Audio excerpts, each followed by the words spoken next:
Hello, Panzer Corps fans. Are you excited? Are you? Really? I hope that Axis Operations 1944 either has been or will soon be released by the time this is put out. So it is coming. It's here. It's here. It's here. Well, whatever. Right. So, well, we're going to take a very quick look. We're going to take a look at it here and play some of it. But first, this is Gamer1745. Got to pimp the channel here. Hope I'm earning you licking that like button. And if you haven't already, smashing that subscribe button. Okay, so now I played through, and I've sort of called the series really fun. I played from the beginning, Axis Operations, starting in Spain, all the way through the 1943 DLC, just for fun. And that's where I'm picking this up. So you'll see what can be done with a, shall we say, a continuous development of units and things. So that's where this has developed when we come in and look at it. Now, there are two campaigns in this DLC, which is cool. One is the historical campaign, which, although I don't know if you'll be able to effect any of the branching by winning or losing turns or scenarios, but obviously this will be sort of you're fighting out the defeat into Germany. So that's the historical, or you can launch a alternate history campaign in which Germany in 1944 gets to push into here, and then I guess the British are pushing up to here. So these are two basic paths. Just because I'm a sort of history buff, this is sort of my favorite, but trust me, once I get done with this, I'll probably play this one just to play it. So yes, that is very likely what we will do, but we'll start with the historical one. And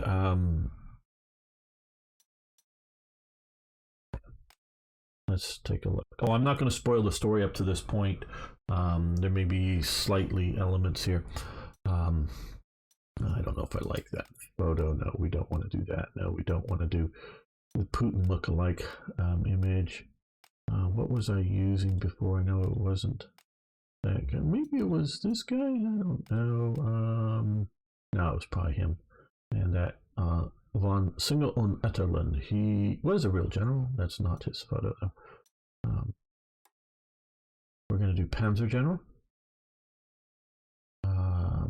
Then we are going to no overstrength. I don't particularly like overstrength, so I feel I need it because to do overstrength you do use up command slots. So, and then Master Blitzkrieg, and down terrain expert. That way you base entrenchments in any terrain, so you're always having relatively decent defensive capabilities.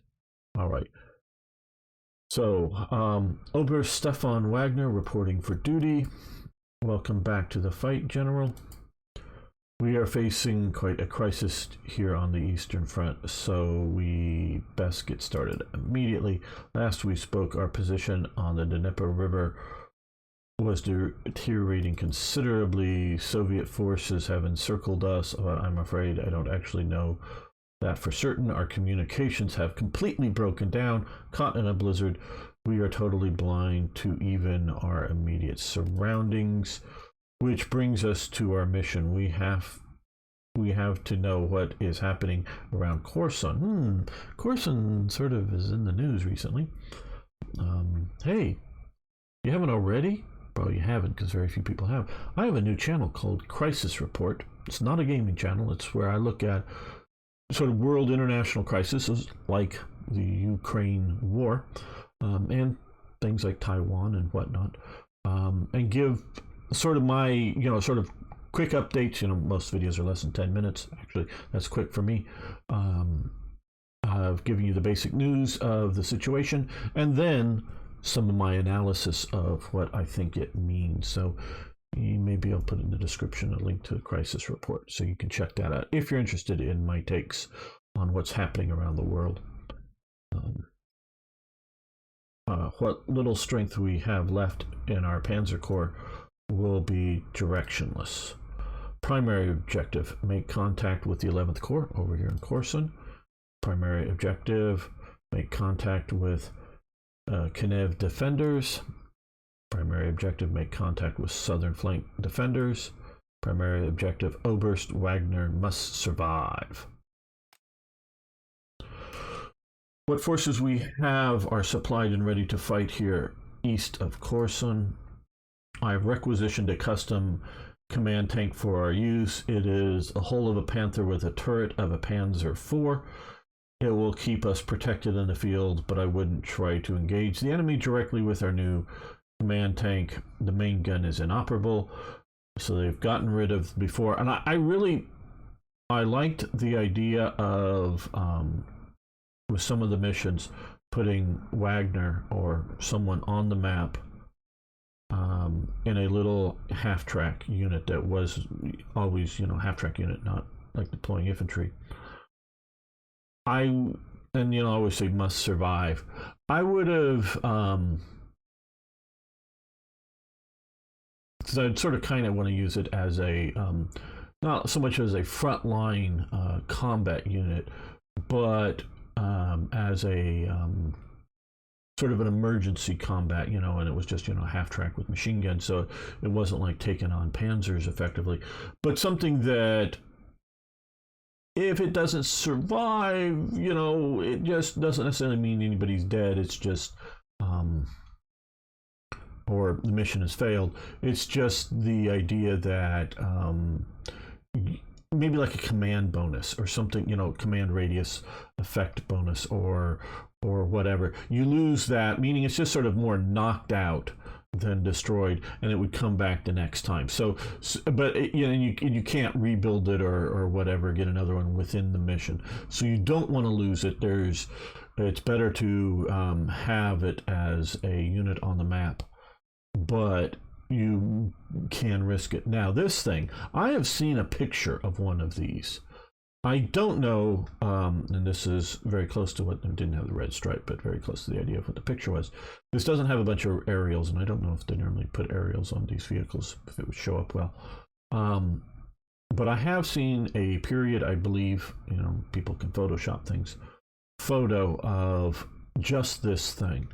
I don't think it was set up as a command tank. The reason I say that is this why. Because, well, maybe, but I don't think.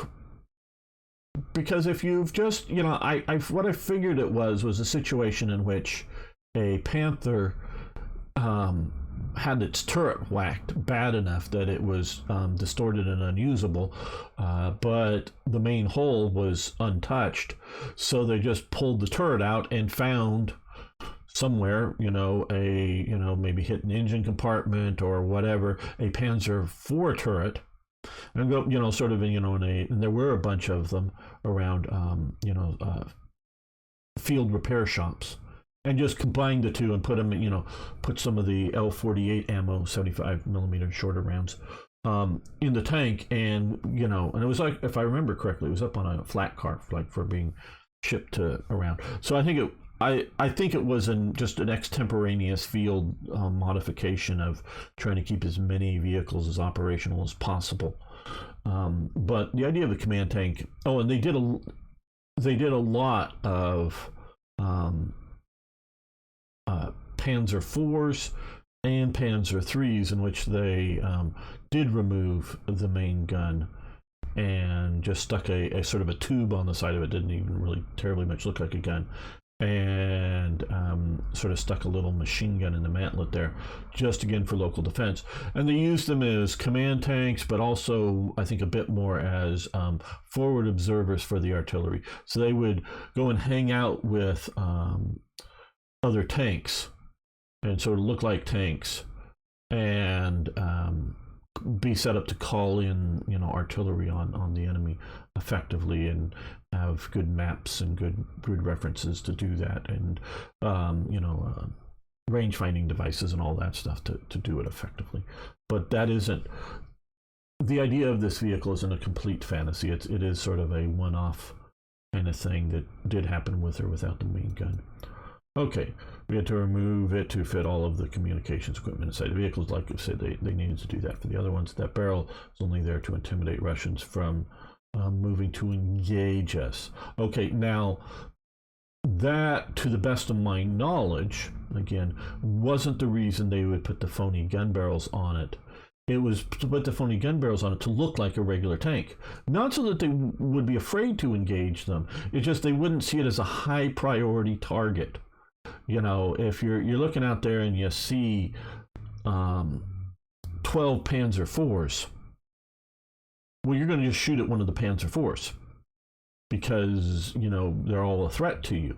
They all have guns on them and they all can shoot you.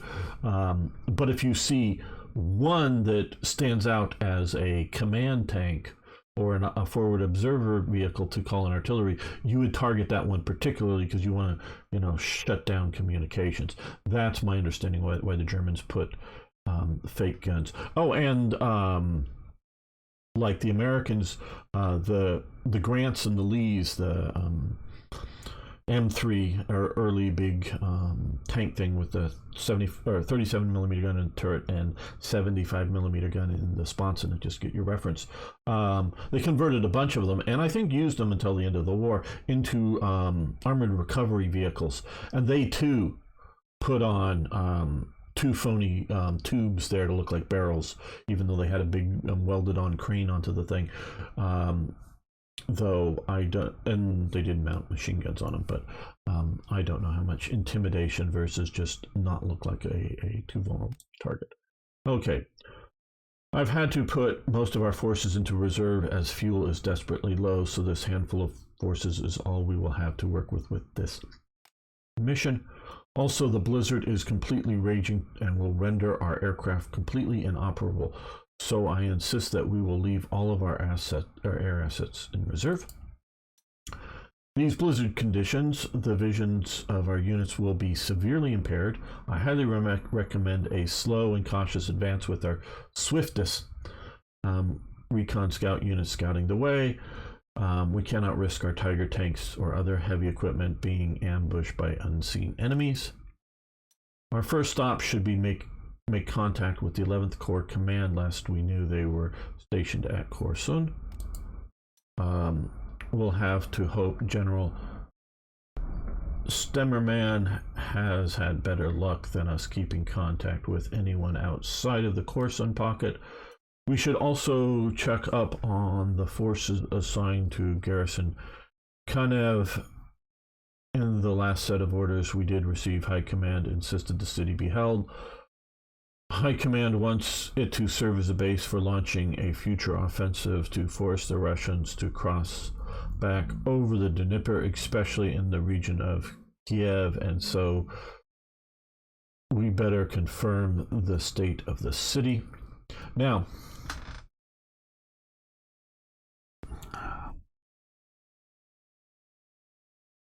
within and in some time in February 44, defeatism, I'm sure, was creeping into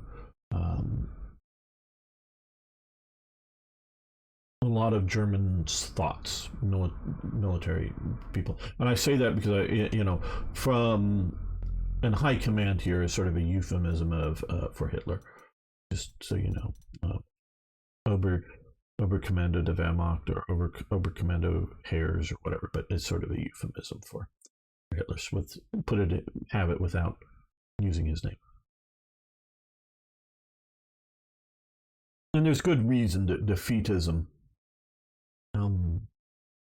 is starting to creep in my opinion, by February 1944, Germany's defeat.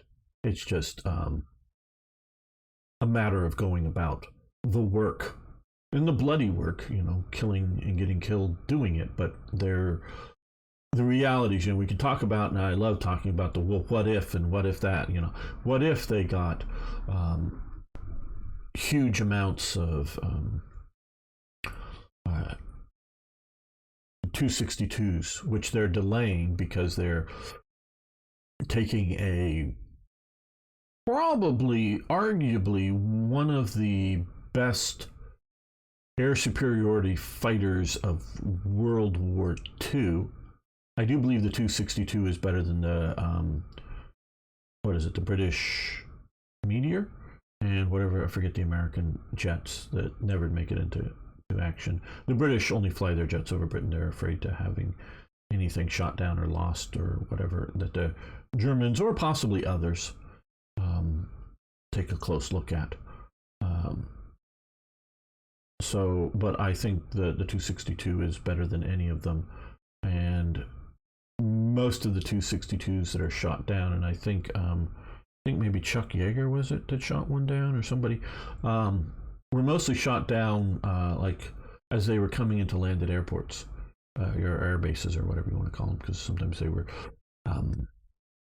literally the Autobahn and in near forest areas to hide in, so that they were slowing down and becoming more vulnerable and using good P-51 Mustangs and whatnot. At least that's most of it, and that are being shot down, and so they could have got them into operations sooner, most assuredly. And they make a bunch of them that just sit around and do nothing because, they make the airframes because they can't make enough engines. And even the engines they make cannot take the heat of the jet engines operating, so they deteriorate very fast. I'm sure they can be recycled, the metals in them, but Germany is losing quantities of steel and tungsten and whatever to be able to make engines that can stand up to very high temperatures, so that they have a short lifespan on the engines. And so and they're also using the same engine in the Blitz bomber, at least some of them. I'm not sure, there may be multiple jet engines being used, but some of them are on the Blitz bomber. And as they later in the thing, and I don't know how many they do, the Volksfighter, a light single engine jet aircraft that's using a lot of other materials other than aluminum and whatnot, wood and such. And hey, you can look at the Mosquito, that's mostly a wood aircraft, and it performs very well. But a major reason the British make so many Mosquitoes is they are using, other than like the engines, non-critical resources, but they are very effective. The Germans try to do a similar, and they come up after looking at crashed examples of the Mosquito, come up with a comparable aircraft, and I forget the name of it. And the reason you don't know about it is they get some prototypes made. And I think, I don't know in detail, but I think generally they don't make the German mistake of overly, taking a really good simplistic design and overdoing it. But this is weak here, we can strengthen this here, we can make this here better, and and this making it overbuilt the aircraft so that it'll last many years longer. But hey, we only need them for 60 days of operation because wars and losses kind of thing, high turnover rates or whatever, the reality is 60 days of actually flying, and not made it for 6 years of flying. The factory gets bombed just about the time they are settling in on the the design and approve the prototypes. Well, it's an all wooden aircraft. It's using laminated wood, sort of like plywood, and not necessarily, plywood is wood that's going in, plied together and going in multi-different grain directions so that it's stronger than regular wood. But to make it, you have to glue the wood together. Supposedly, the only copy and the guy who made the formula for the glue is in the factory.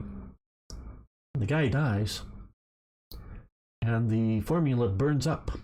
For once, German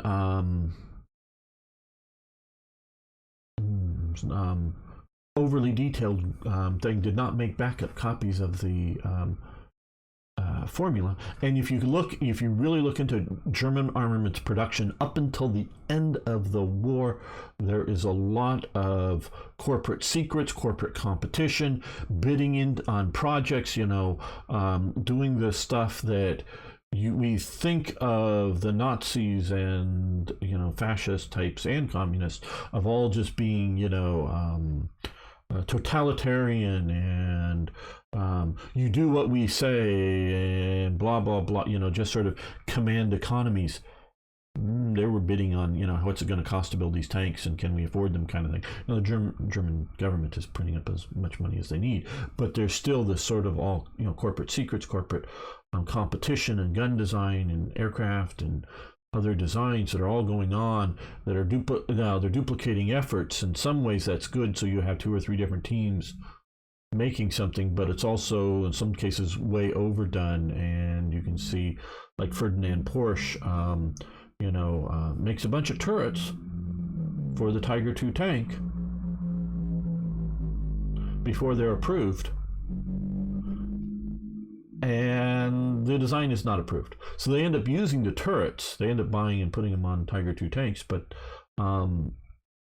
they're a limited window of them.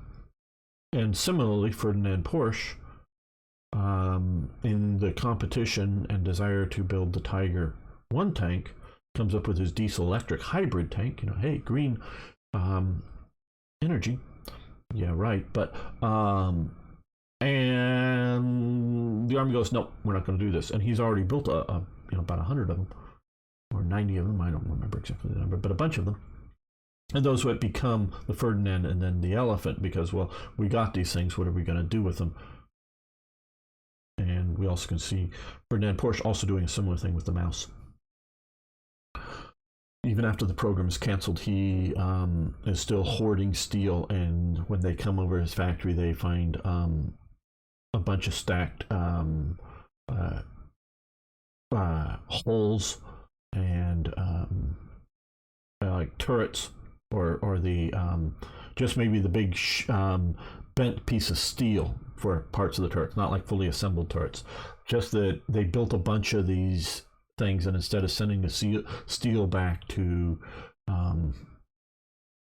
being repurposed into something else necessary, he holds on to them, but stops like building the transmissions and the internal engines and all that, waiting for the orders to switch to come back to actually complete out his vehicles that he still believes in, instead of going, oh well, we're not going to build any more of these, other than the 2 that are completed. Let's send that steel that's needed desperately for production back to whoever can reforge it into Tiger II, standard Tiger II armor or some such thing.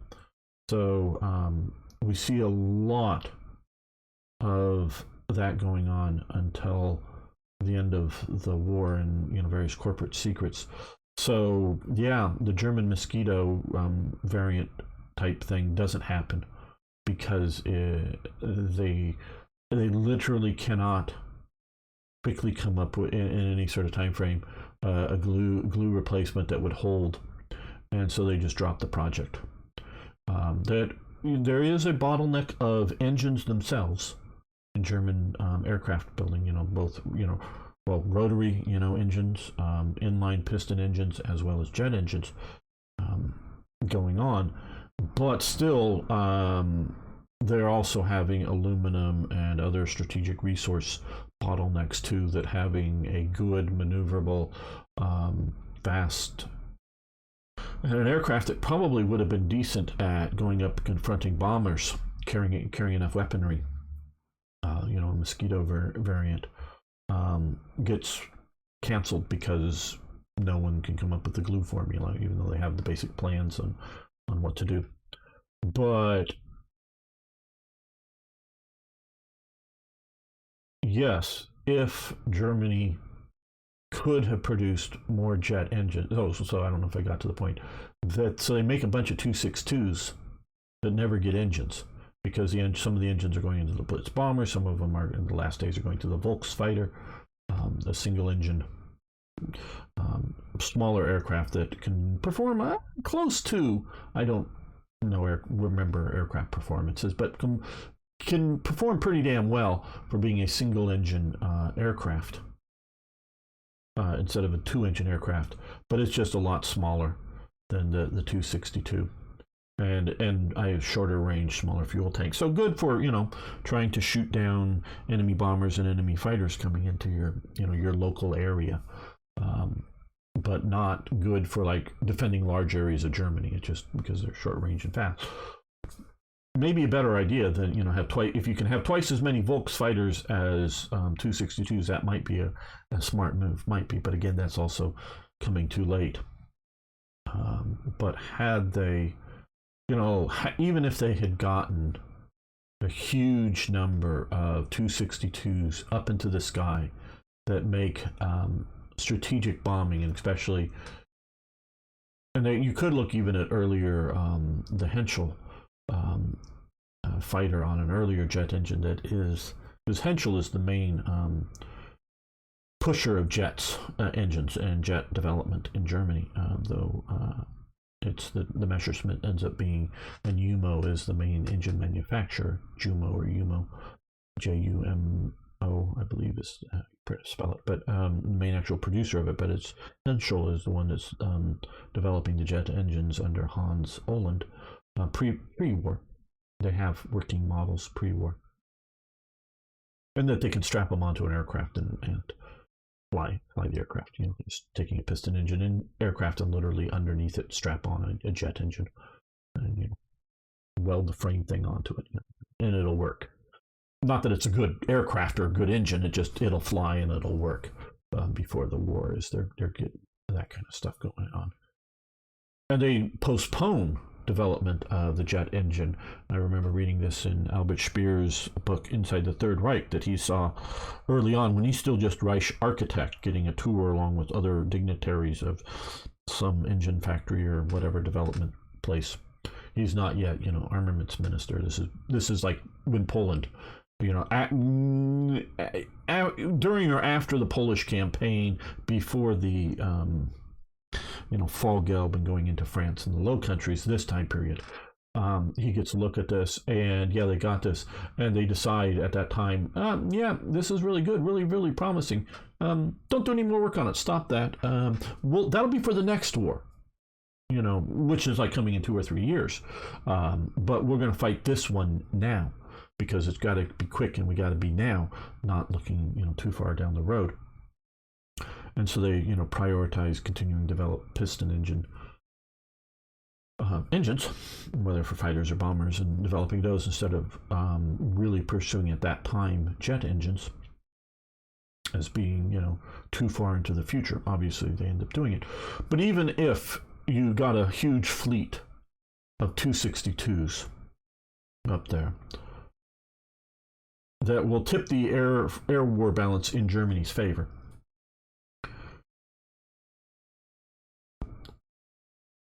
Obviously, you could then, once the Allies encounter and evaluate enough of the 262's performance as being as good as or better than either the British or the American, the Americans and the British could easily be deploying, once they get them ready, their fighters into at least covering ground operations.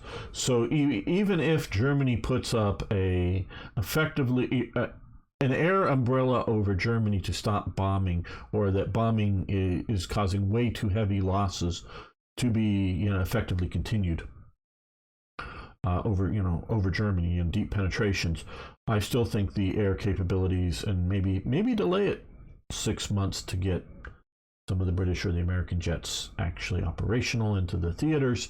Even if you did something like that, I still say by, February 42 or 44. I mean February 44, the war is lost. I mean, no matter what wonder weapons that are actually on the, not just in somebody's imagination, drawing plans that may, technically be able to be made to work.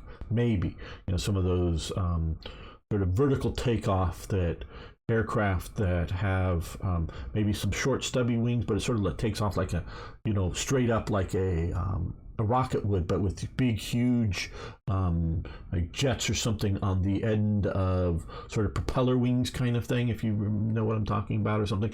Some of these things that concept aircraft that might actually fly, and they might, with some work, figure out the technical detail. But that's just, a concept that somebody's drawing up. I'm talking about things like the Horton fighters that they actually, in prototypes get up there, and you can just easily expand that exact same technology a bit into being Horton bombers. Might not be able to make it to America and back with their current technology, but with the stuff that they're actually producing, the V1 and the V2 and whatnot, Germany still can't win the war by this point. They can delay it, they can disrupt it, it can take longer, but the war is lost, in my opinion, at this point. And again, I'm talking about it here and other times. And so, like, you're sort of more than just like, if you want to, well, what about the, whatever wonder weapon? Yeah, maybe it might, some things that may be done might allow either the Germans to hold out on the Eastern Front long enough for the Western Allies to make it to Berlin, kind of thing. Have Germany collapse from that way, or if they had gotten enough like Fritz X's and other anti-shipping missiles, more of them more effectively, and with the air cover of a bunch of 262s, because you need to launch them from a bomber. And Blitz bombers, you could launch it, I guess, but you can get enough of those or whatever to make naval invasions and naval operations not impossible, but harder to do. You might slow up the Allied invasions enough to then have, say, the Soviets come into Berlin and make it, say, to the Rhine River before the Allies, or before Germany collapses. So yes, we can maybe change the outcome in that sense late enough, in the very beginning of 44. If you've done things prior, like I'm saying, prior to it, that you have enough jets up at the beginning of 44, or you have enough bombers of various types with enough anti-shipping missiles that you can put 200 bombers up with each one carrying several missiles, and they just got to get close enough to be able to launch the missile, but outside of anti-aircraft fire, and there's enough jet fighters up there shooting down Allied fighters of whatever type, and you're poking the holes in enough ships that the Allies have to delay D-Day to maybe 45 because of weather, and maybe you can't do any more, might be able to, invade Crete or something, but you can't really do any more major naval invasions down in the Mediterranean, and Germany can hold the line, south of Rome, somewhere in Italy long enough that, they're holding out there long enough, delaying, time for the Allies to react to the new weapons, that maybe then the Soviets get to push in. So you can maybe change and delay the outcome, but all the scenarios that I can come up with, Germany is still losing by this point. Looking earlier, we can see scenarios that I can come up with that would have Germany potentially winning the war, but by this point it's not. Now, I know all this stuff, and this is going to be near the end of this episode here. We'll get into gameplay next episode. There is defeatism, but there is also a lot of, from the high command to the foot soldier, belief in the possibility, even in through the most of 44, that Germany could win. I think it's mostly gone by 45, but that Germany could win in 44 just because of a couple of things. One, what I've just been talking about, is the wonder weapons. A lot of, whether it's the generals and I'm talking all the officer corps on down to the enlisted guys, because elements of their higher command have a belief in this stuff, they also have the belief in it, plus getting propaganda that wonder weapons are coming. And wonder weapons do come. I would say the Sturmgewehr, we don't normally not, people talked about the Wunderwaffe. Well, to me, the Sturmgewehr is a Wunderwaffe. A wonder weapon. Now, it's a basic one, but it is. And even, shall we say, the Panzerfest and the Panzer Schreck. Now, the Americans also have the bazooka, slightly weaker version than the Panzer. Well, the Panzer Schreck is a copy of the bazooka, but the Germans are seeing on the ground, hey, a simple soldier can run around to the Panzer Schreck and in blizzards destroy T-34s effectively. And if you get enough of them spammed out to all the German units everywhere, they never do. They get a lot out, but never enough. But if they had enough, we have the leadership problem. But if they had truly enough of those things, that winter counteroffensive of of the Soviets around Stalingrad, creating the pocket, they spammed all those out. They did have them out there, but I don't think in huge numbers. I don't know the numbers, but obviously not enough, to the Italians, to the Hungarians, to the Romanians, because I don't see any photos of any, and I don't know the exact dates and when until he bows out of the war, but I don't see any photos of Italian soldiers using Panzerfests. Maybe Social Republic, the Mussolini's puppet state at the end of the war or something. But so had you got some of that stuff out to enough to everywhere, you could really fight more effectively. Well, especially because in winter conditions or something like that, you could do that and change some outcomes a bit. But so soldiers are seeing tangible Wunderwaffe. They're hearing about that it's actually happening, not just it could happen. V1 rockets. Now, they're hearing about these V1 rockets. They're seeing, newsreel footage of the V1 rockets being fired. I know that exists. I'm guessing there's also footage of blown up British cities, whether that is because of V1s or earlier bombings or something, but making the impression that these, they're going to spam, I'm using a modern term here, but spam out enough V1 weapons that are going to win the war for you. And I'll tell you, if they had enough V1 rockets to obliterate London, and they did obliterate London, it's still going to lose the goddamn war, because that isn't going to destroy all British industry. The V1 rockets are not themselves have a long enough range to hit all of British industry just in Britain. The V2 I think would have the range, hit just about anything in Britain, but that, and the Germans, I don't know, and they do shoot some V1s at some of the ports on the continent, like Antwerp or whatever, once the Allies occupied, I believe, if I remember correctly. But I don't know why, and I don't know whether it's just and I think they do a little bit, but I really don't know why they don't really concentrate some of the stuff. I don't know if it's a lack of intel as to all of those ports collecting all of the amphibious warfare ships along the British coast, a lack of intel, a lack of, and it's probably this, partially the second point is a lack of accuracy, that although they think they might be able to shoot at the coastal cities, the idea that they're going to be effectively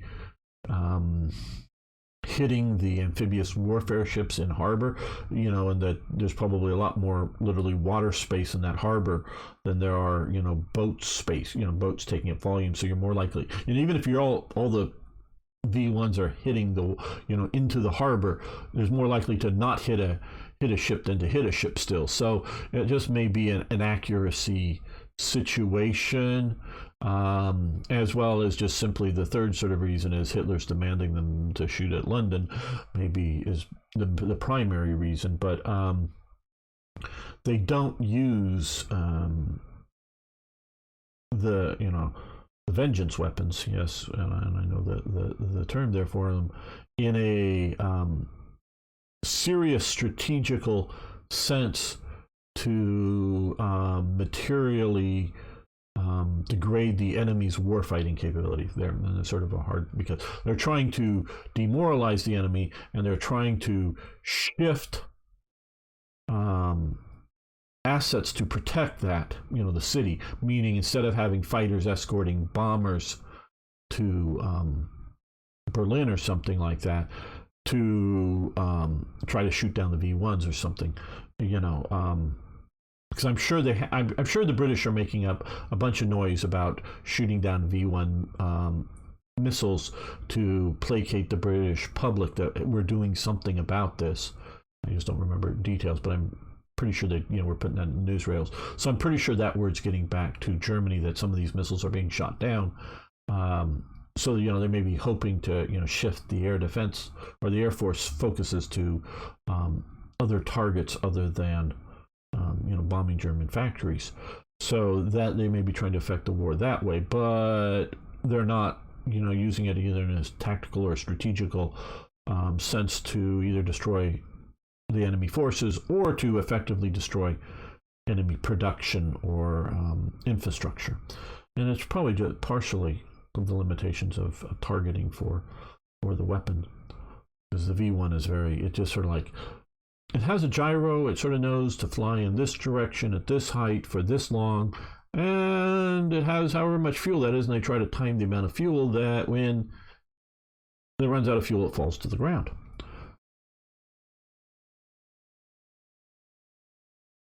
And that's pretty primitive, and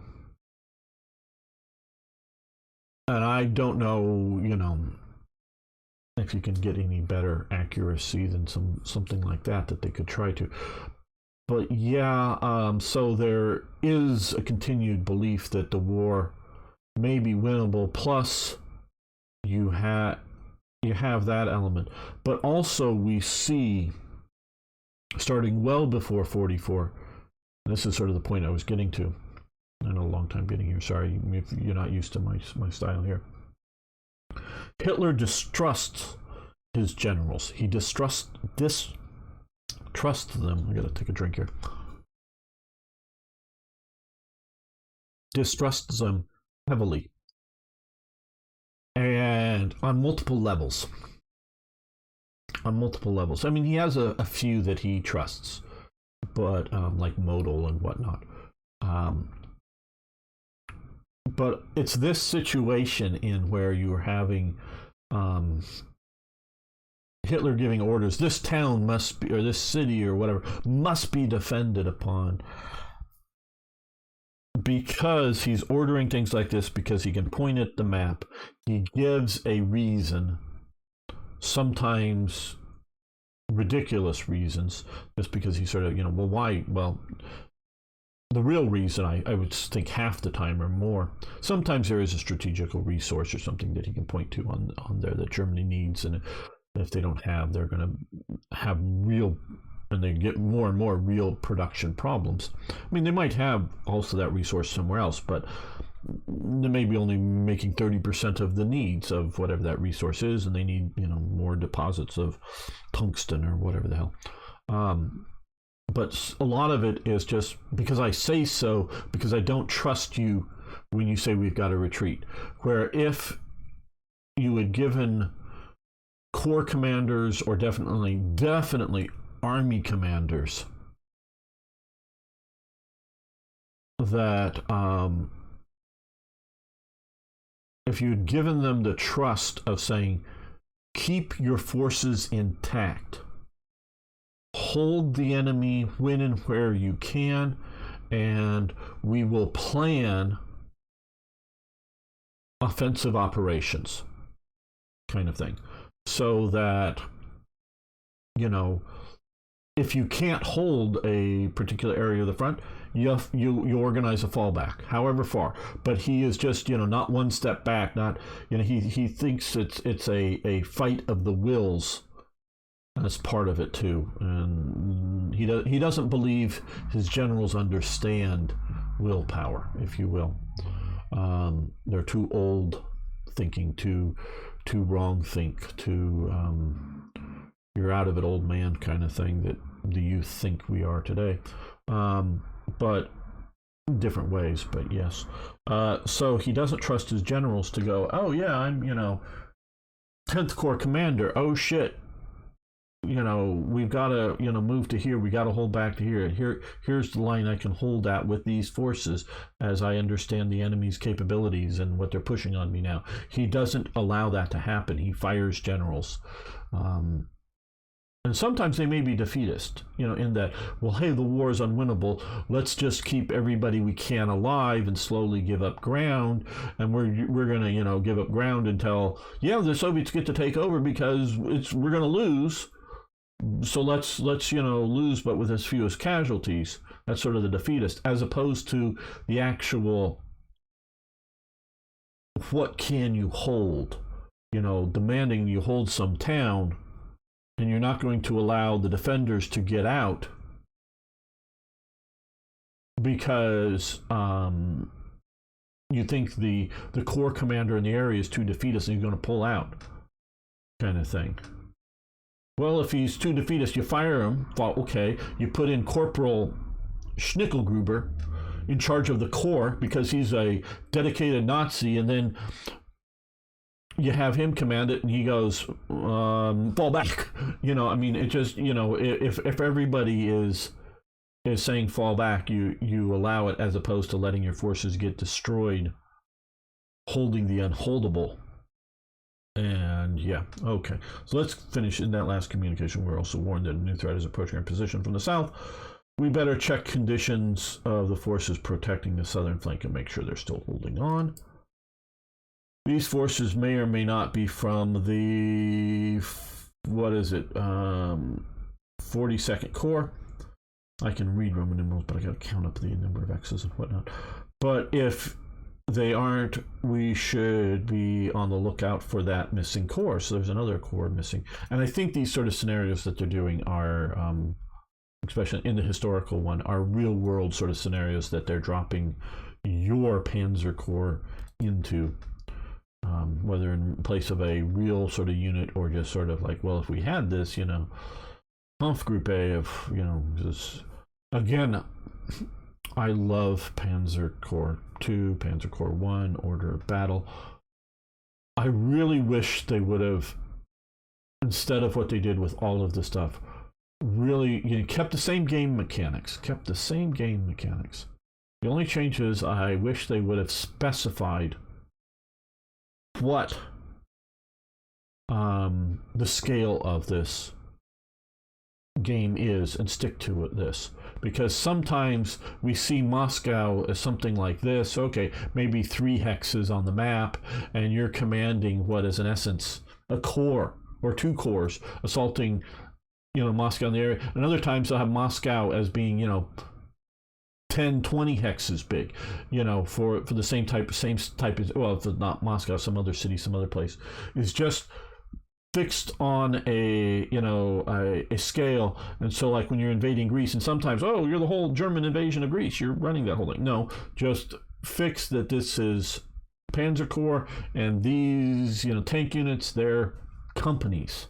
or whatever. And the infantry units are companies, and there's heavy weapons companies, there's standard companies. You know, just fix on a scale and then draw the maps and draw the missions to that scale. And then, so yes, you're fantasy in that you're taking your one corps that gets to go through all of the cool German, you know. And there were, you know, one Kampf Group A maybe, or whatever you want to say it, there were some that were shifted around that had, you know, a storied career, shall we say. But divisions are, you know, not everywhere, you know, on all fronts.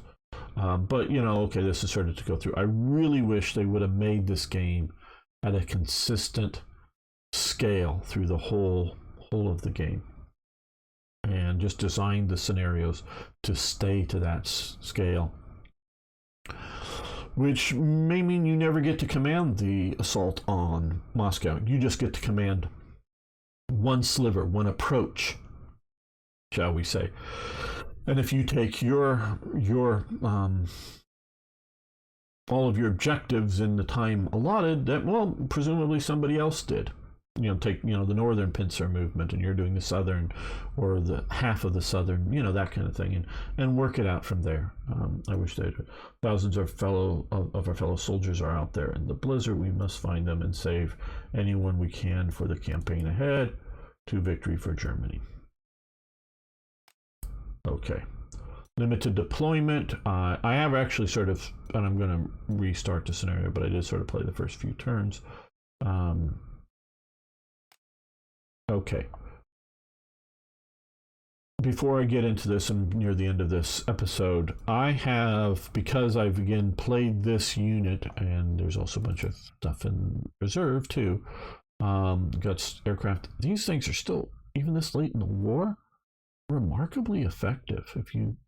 I've kept them in operation instead of upgrading. Remarkably effective for their command slots. You know, how many command slots they take.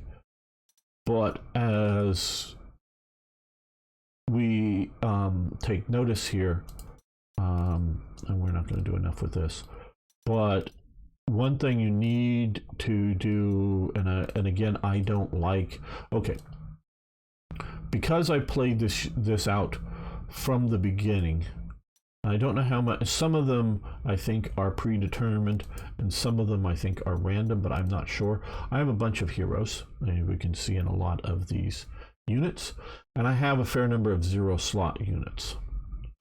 So I know I have very smartly, like here with these guys, and like here the elephant here, that would normally take up a huge number of slots, sort of big slots, big effect units, zero slots.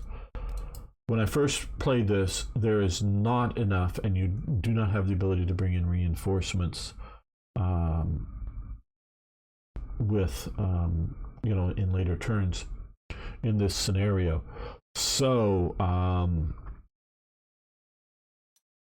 even when I got down to 165 core slots, partially, not entirely, but partially, because I have a fair number of zero slot people, I couldn't deploy them all. There weren't enough available hexes. I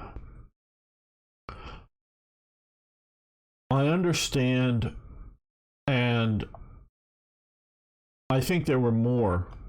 I think there were more units than simply zero slot ones. So I don't know. I think I'm going to guess here, but have maybe 5 zero slots. But there were more units. So what I wanted to do and have is, you know, units that are maybe a bit weaker but are still effective. Things, I don't know, like the Martyr 2 here, still a very effective unit, that are taking up fewer slots. I wish they would you know, somehow down here or whatever, give me more hexes to deploy in if I'm sticking to their core slots. And I understand that yes, some of that may be because of zero 0 slots, but keep that in mind. Well, we're going to end this episode here. Again, I hope you've enjoyed it. I really love your comments.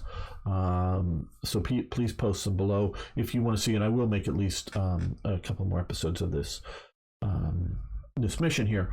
It's actually a really interesting mission to fight, I think. I just started it and played a little bit, but it looks cool.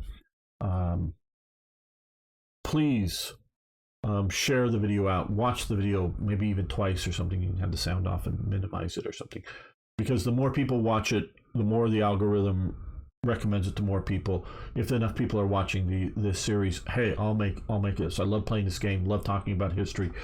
I know this has become more of a history talk than a play this game talk, but yeah. And if you don't like my style and you just want to get to the gameplay, I'm probably not the YouTuber, streamer, whatever for you. If you like history, and this has got more history than normal, I would say, for this game. But if you like that sort of gameplay and history mix, maybe I am the streamer for you.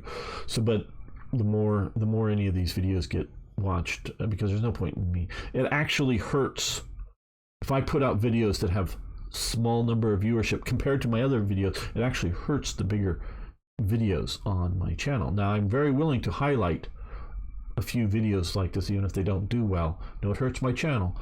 Willing to highlight just to sort of get you informed about games, whether you want to play them or go, hey, this is too much of a either fantasy or too much, like talking about the scale, to not a detailed enough war game. Hey, I want War in the East too, or Steel Panthers, or something that's much more realistic. Yeah, I understand. This game, particular games aren't for everybody, but it just, if this is something you want to watch, please help it out, and we will get more of it. I'd love to do the whole thing. Hell, I'd start over again and play the whole series over for you if you guys really wanted to watch it. Enough of you. So yes, see you next time for more historical gaming.